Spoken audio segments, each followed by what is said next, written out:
enthusiasm, which she abundantly shared with everyone, co-workers, clients, friends, family, relatives, builders, magazine editors, journalists. You know, I don't know if she was the first one, but she was actually like a groupie for Stephen Smith. You know, she was like one of the first ones getting all excited about the builders. She was all about the builders. She just loved it. She loved the subject so much, and she loved being so informed on it. So she was an encyclopedia of knowledge. I think not everyone would agree. She was forever researching, educating herself and others, retaining all manner of knowledge, and sharing it readily.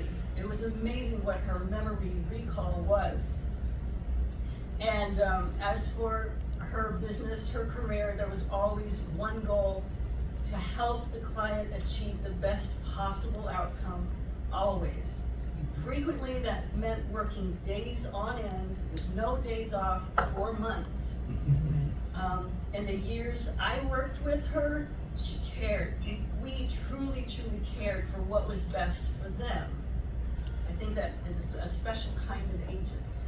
You just lose all, you lose all perspective about yourself. You just want them to be okay, you know?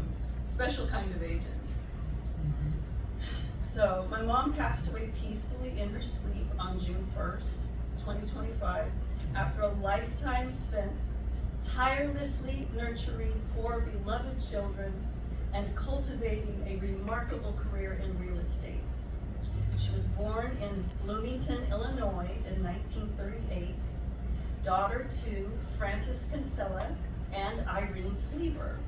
She was the 6th in a family of 7 children on a farm, and when she wasn't at school, she worked on the family farm. One of her favorite stories is how at 9 years old, her dad put her in charge of a huge combine harvester. She was all by herself, and she would work the whole field with this combine harvester. And she would get very tan, she said. I think that probably was perhaps a fundamental of her bolstering her confidence in herself, and that she is capable of handling all sorts of things that seem intimidating at first. In high school, she was recognized as an exemplary student and a spirited cheerleader. She attended Shanley High School in Fargo, North Dakota, which was a Catholic school where she was taught by nuns. The school had a challenging curriculum and high standards. No doubt this is where Elinor first honed her excellent writing skills, eventually using that skill and talent to craft the eloquent descriptions of her real estate listings. I think everybody knows what I'm talking about. She was quite the wordsmith, and she would wax poetic about her listings. And I think she really shone in that area. So, and during a college summer in Minnesota State University in Moorhead, she was proud to work in the office of Senator Hubert Humphrey. And there's a picture of her right here with Hubert Humphrey. It's a lovely photo. If you know, I'll hold it up.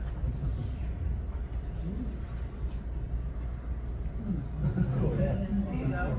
And she also met John F. Kennedy in there. She made friends enough with him that she received a Christmas card from Jackie and John F. Kennedy with their kids, you know. It's like really wonderful. And the thing is, I've been saving that card all my life because I knew it'd be great to have it at her funeral, at her memorial. And now I can't find it. I don't know. I will find it tomorrow. Yes, I'll be like, here it is. Oh well. While going to, let's see, I got everything. She met John F. Kennedy, and and then there's this interesting one where she met Eugene McCarthy. Eugene McCarthy. This is a signed picture of Eugene McCarthy, which is really pretty cool. I like that. So you notice she has these magazines because she was, you know, very, very connected with that world. She knew the people, you know? So while going to college, she met my father, who was in the Air Force. And they got married and moved to Oregon, where she earned a master's degree in education and psychology from Oregon State University. In 1960, Elinor married my dad, Leslie Smith Jr., Leslie J. Smith Jr. He was a navigator in the Air Force. And at their wedding, a little chapel, it was out in North Dakota, I believe. At the wedding, they came out of the chapel, and his buddies did a flyover over the church, and they were in the missing man formation, you know, so they're all perfect, but one plane is missing, you know. It was a good-natured send-off of their fellow airman, Smitty. That was his name. He has a little shot glass that says Smitty on it, a little cartoon of him. So anyway, soon after getting married, they moved to Oregon, where Elinor went to Oregon State to get her master's degree and teaching, and master's degree in teaching and psychology.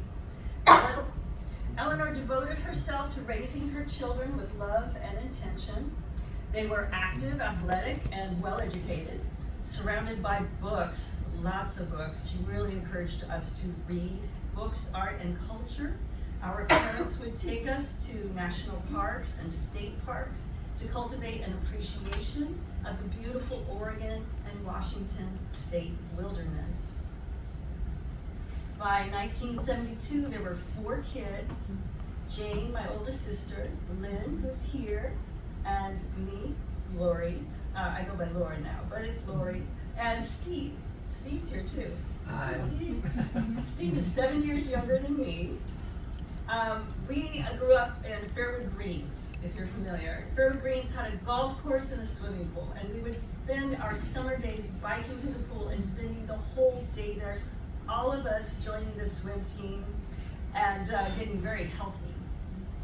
Jane had a competitive streak, and my mother wisely nurtured it, seeing a swimming scholarship as a possible way for her kids to attend the college of their choice. Jane and I stuck with swimming. Lynn was more interested in art. Steve was also interested in swimming. And like at the swim mates, like the other parents, my mom would yell instructions at us from the side of the pool. She had a voice that would carry, and she would yell at us, "Reach, reach, reach!" And she would kick, kick, kick, like really loud. And I have a memory. I don't know if you remember this, Steve. Do you remember? It was your first swim meet.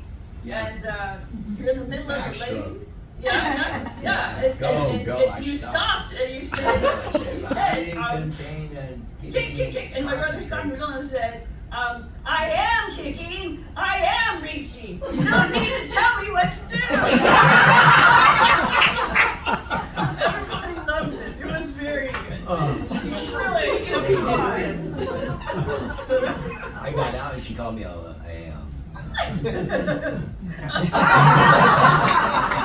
So Steve wasn't interested in swimming, but Steve did other sports.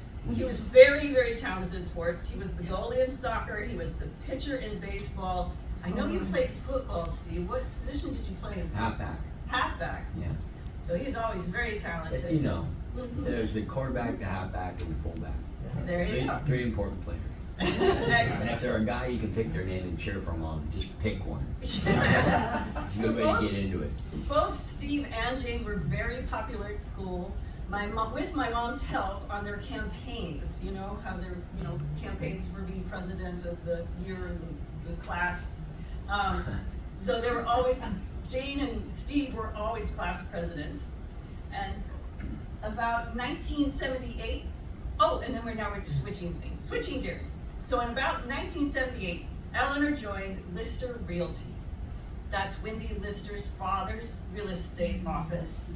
Fun fact, Jane and I used to clean the offices of Lister Realty before we would go to swim workout. at 6 a.m. every weekday morning before school. That is how serious we were about swimming. Yes, we were in it deep. So, but it took a lot of dedication and devotion from my parents to go to all those swim meets and all those workouts. And so they deserve a lot of credit for that. My mother is survived by her sisters, Rita and Alice, and her brother, Tony, and her children, Lynn and me and Steve, and her beautiful granddaughter, Melissa. I have a picture of Melissa. Where is she? There's another family over here,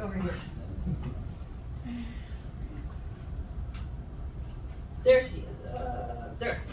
There's Melissa. So Melissa, it's a little personal, but Lynn said it was okay. I could talk about it. Lynn ended up getting pregnant a little early, and everyone decided that it would be a best idea for the baby to be put up for adoption. And it was heartbreaking and it was hard, but we went on about our lives, and we knew she'd be well taken care of. We selected a very good family, and then went on about our lives. And then one day, it was about 4 years ago, I get a call saying, "Hi, my name is Melissa. I think I am your niece." So, yes, and she's beautiful and wonderful. She has 2 beautiful daughters and 2 beautiful sons. So I have a niece. That was really great. You know, it wasn't in my mind, but it's like, oh, very cool. And they're absolutely delightful. They live out in Wenatchee. They come visit us every once in a while. Yeah. Let's see. Melissa is an accomplished and proactive RN. She's speaking out on public health issues. She goes on to TV shows and does interviews. And she's a wonderful person with a beautiful family of our own, and we're so glad that she was, there for us, that we get to connect with her. And as all of you know, sadly, Jane, my eldest sister, she was an accomplished attorney who attended Harvard and eventually founded her own law firm in San Diego, and she passed away from breast cancer in 2006. And that was tough on everybody. Elinor was a proud member of Coldwell Baker Bain's International Diamond Society. She's recognized for her commitment to excellence and her generous spirit. Whether guiding clients through the home buying process or mentoring fellow agents, she remained a friendly and supportive force in the office, always ready to help others succeed.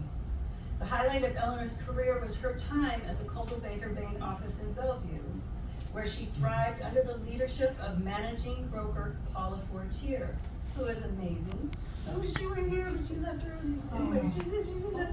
I'll send it to her. Anyway, the era from 1985 to 2008 was a time of growth and innovation in real estate, an era Elinor embraced wholeheartedly. She was energized by new trends like Street of Dreams. She had the Street of Dreams, like from the original Street of Dreams, magazine. She had like all of them, and I called some real estate agent. I said, "What do I do with these?" And she's like, "Nobody wants them anymore." I'm like, "Oh, that's so sad." They need to go in a real estate library somewhere. Yeah. The highlight of Elinor's career was her time here, and she was energized by new trends like Street of Dreams, Luxury Home Magazine, Homes and Land, home staging for listings, and she navigated the challenges of an emerging online real estate with determination and vision. Elinor was especially proud to serve on the board of directors for C.B. Bain's Exceptional Properties Committee and Forum 22, where she found purpose and joy in the company of dedicated and ambitious colleagues. She really was in her element.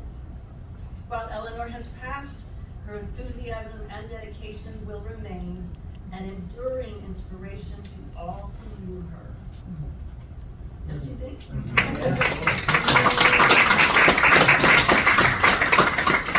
Thank you everyone for being here, and while I've got you here, I would like to, I think we'll go till 5, maybe people have things to do, but does anyone have a memory or a story, an Elinor story they'd like to share? I do have one I will share really quickly.